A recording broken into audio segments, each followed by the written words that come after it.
Well, alright YouTube, so here we are. As you can see, it looks about the same as it did yesterday, but what you don't see is all of the interior came out. And then I took all the wire harness out of the car. I dropped the headliner to get at the antenna that I was telling you about the other day. I replaced the antenna.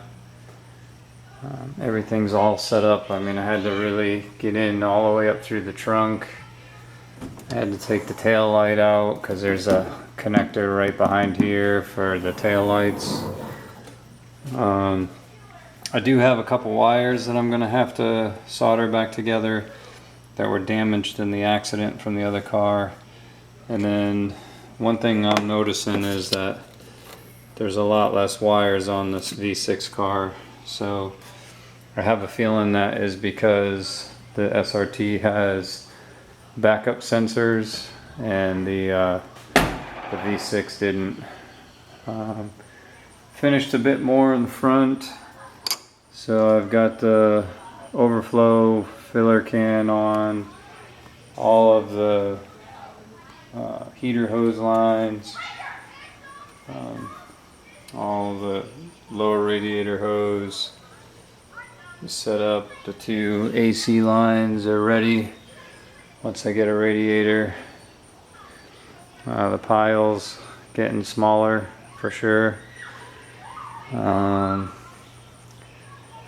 so this is day three of now I'm actually on the reconstruction phase. Ironically, I did bring the metal scrap from the old Challenger to recycling today. So from a body perspective, I was very surprised, minus this, I guess, middle third of the car. It was only 720 pounds for everything, for the back of the car, the roof of the car, and the front of the car. The only thing that wasn't in the truck was the doors and the hood. But everything else was packed in there. And so it just kind of goes to show the body in these really isn't all that heavy. I mean, I'm sure another 500 pounds or so if you include this center portion, and then maybe another couple hundred if you include the hood and a few other things that on the doors for sure.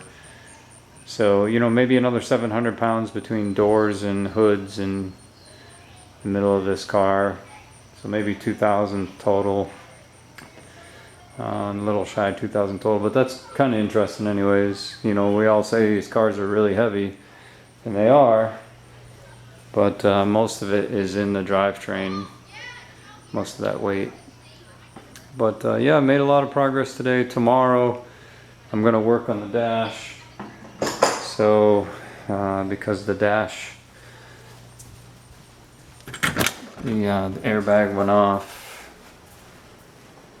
so I'm gonna have to work on replacing all these fasteners, and then of course the dash itself, and then I've got the other dash down there. So yep, that'll be the project for tomorrow.